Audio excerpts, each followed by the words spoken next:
Nintendo.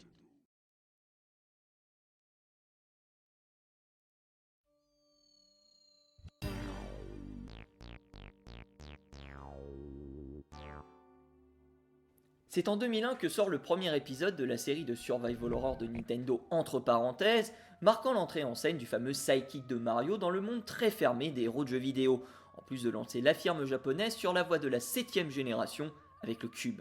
Il faut dire que de penser le pari de mettre l'alter ego de Mario dans un jeu rien que pour lui avait de quoi intriguer à l'époque. Mais fiers de leur idée, ils tenaient à la singulariser dans un jeu où le fameux bonhomme avec sa casquette verte était contraint à son insu et pour libérer son frère prisonnier du terrible chef des fantômes, de parcourir un gigantesque manoir hanté.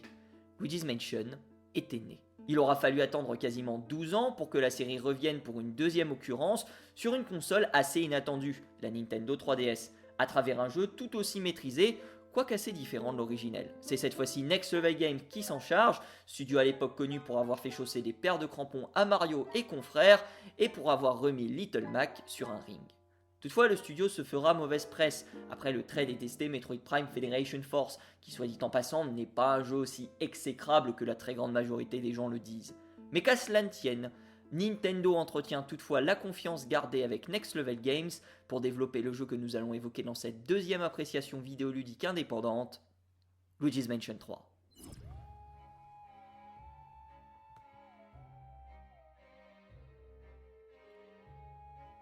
Luigi, Mario, la princesse Pêche et les crapauds sont donc invités dans un curieux hôtel pour fêter... je ne sais pas et je suppose que eux non plus d'ailleurs. Quoi qu'il en soit, c'est l'occasion d'apprendre que les Toads savent conduire et que la princesse Peach emmène 2514 valises pour un week-end de 2 jours. Ou alors elle a décidé d'emménager là. Malheureusement, cette invitation était un piège tendu pour attirer Luigi et compagnie. La propriétaire des lieux et le roi Boo, pas lui, mais lui, décide de faire alliance pour transformer nos chers amis en œuvres picturales. Luigi parvient à s'échapper et découvre plus loin que le professeur Catastrophe est lui aussi prisonnier de cet hôtel bien peu recommandable. L'objectif de Luigi va donc de parcourir chacun des étages qui composent l'édifice pour y trouver les boutons d'ascenseur dérobés par les fantômes.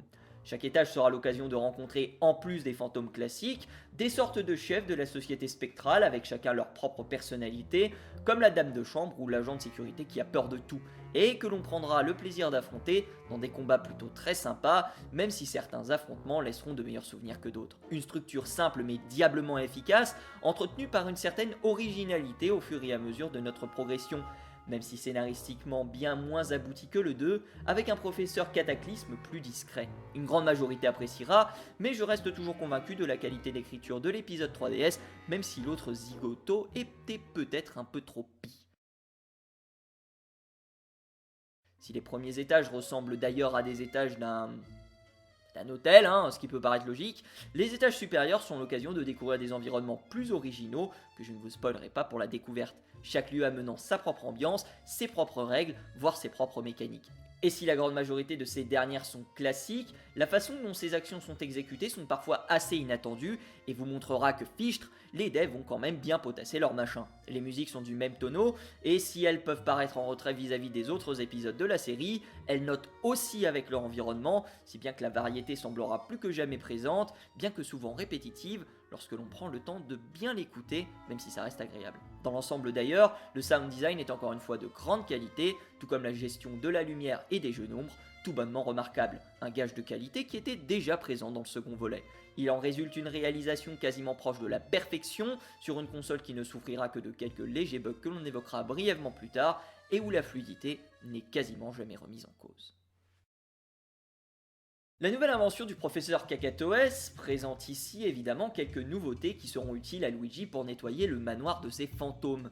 Ainsi, si l'on conserve l'idée du spectroflash pour aveugler ces mêmes fantômes et celui du révéloscope qui permet de découvrir des objets secrets, voire déverrouiller des accès à certaines zones introduits dans Luigi's Mansion 2, la nouvelle création du professeur Calamité s'enrichit de nouvelles mécaniques comme la ventouse qui permet de détruire certains éléments de décor ou de priver les fantômes de protection en combat, la projection qui permet une fois chargée de balancer les fantômes au sol pour réduire leur nombre de points de vie, action que l'on peut exécuter plusieurs fois lors d'un laps de temps très court.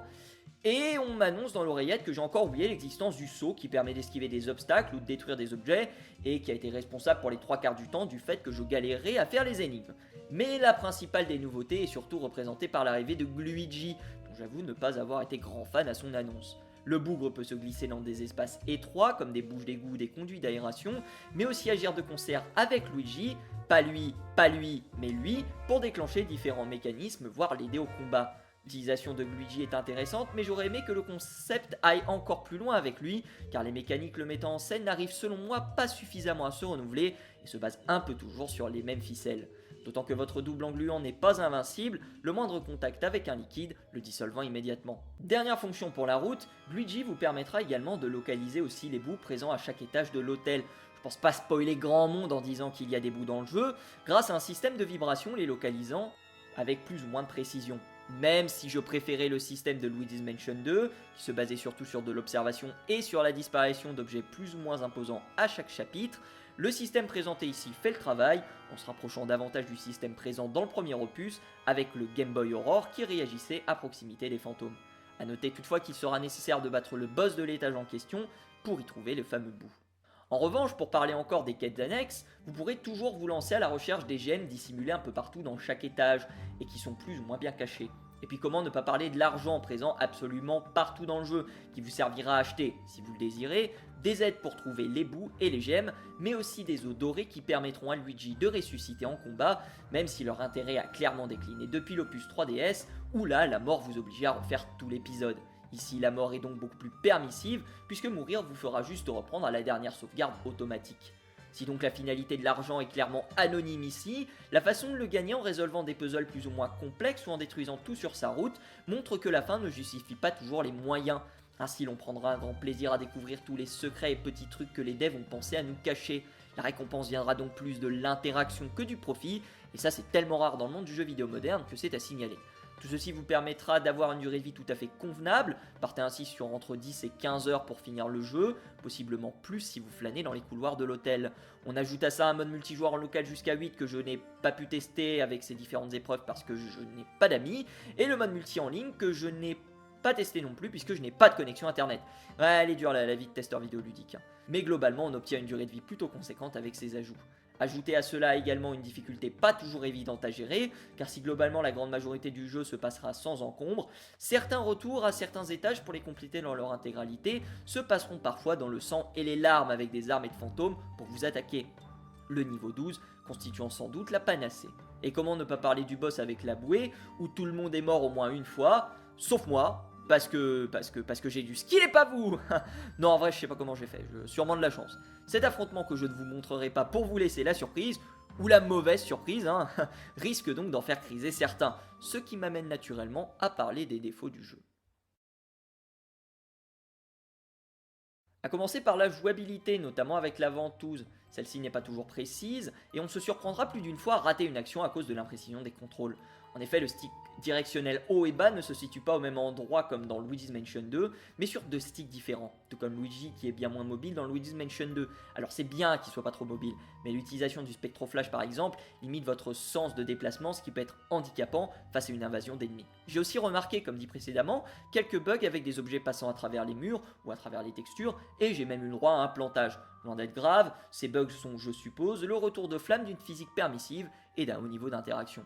Ceux qui ont joué à Luigi's Mansion 2 risquent d'être également un peu déçus de voir que quelques idées ont été reprises dans ce deuxième volet. L'habillage est certes différent, mais il ne m'a pas été suffisant pour voir les quelques ficelles. Ainsi l'étage 7 rappelle assez facilement le monde 2 de l'épisode 3DS, alors que les boss des salles 4 et 12 rappelleront eux aussi des duels de l'ancien volet. Il est aussi dommage de voir que les principaux fantômes ont tous été repris du 2, avec juste un color skin. Ainsi on retrouve les petits sacripants, les grosses brutes, les fantômes qui se cachent dans les objets et qui vous en balancent à la figure, ou ceux qui tentent de vous surprendre en passant derrière vous. Petite déception à ce niveau, tout comme le mode galerie, qui ne sert à rien si ce n'est à voir les fantômes que vous avez capturés et les gemmes récoltées. Dans Luigi's Mansion 2, chaque fantôme était accompagné d'une petite description. C'était pas grand chose, mais c'était un supplément cool. Là, on a juste le fantôme avec son nom mis sous cloche. Dommage. Pareil pour les gemmes qui permettaient de déverrouiller de beaux trophées sur 3DS, mais qui ici ne déverrouillent rien si ce n'est un skin différent pour votre ventouse. Ouais. Mais finalement, le plus gros reproche que j'aurais à faire au jeu, c'est de ne pas être assez loin au bout de son concept avec des niveaux encore plus fous. Avec le jeu, on pouvait s'attendre à un casino, un volcan, un parc d'attractions, mais force est de constater que j'en attendais peut-être, à l'instar de mes confrères, un petit peu trop. Allez, ce sera pour le prochain. Dernier défaut pour la route, le boss final. Alors, je ne vais pas vous le montrer pour ne pas vous le divulgacher comme on devrait le traduire en français, mais sachez qu'il n'est pas terrible. Déjà que celui du 2 m'avait laissé particulièrement sur ma faim, celui du 3 est encore pire avec même de l'aléatoire accompagné en plus d'une limite de temps lors du dernier acte de l'affrontement. Acte manqué donc ici aussi. En conclusion, Luigi's Mansion 3 est un très bon jeu, servi par une réalisation de haute volée, par un gameplay qui a su s'enrichir intelligemment et par une parfaite symbiose opérée entre l'épisode 1 plus cloisonné et l'épisode 2 plus varié et scénarisé. Au final, le mot qui prédomine au sortir de l'expérience, c'est le mot maîtrise. On sent un jeu maîtrisé de bout en bout par des développeurs qui commencent tellement à connaître leur série par cœur qu'ils s'en sont donnés à cœur joie avec cet opus, même si encore une fois, je pense qu'ils auraient pu aller encore plus loin dans le délire. Néanmoins, l'alchimie que le titre dégage entre le joueur qui est avide de découvrir ce que les développeurs lui réservent et les développeurs qui ont pris un malin plaisir à titiller la curiosité du joueur fait de ce jeu sans trop de difficultés un incontournable de la console. Un jeu auquel on pardonnera facilement les quelques égarements et sur lequel on prendra plaisir à revenir dans quelques années. Un très grand bravo à adresser à Next Level Games. Ce nouvel épisode d'avis est à présent terminé, j'espère qu'il vous a plu et j'espère vous avoir convaincu de jouer à Luigi's Mansion 3, même si je suppose que beaucoup d'autres de mes confrères et consoeurs vous ont convaincu de la qualité du titre. D'ici là, portez-vous bien et à très bientôt, et qui sait sur une autre aventure du plombier vert, du professeur affreux et de son aspirateur.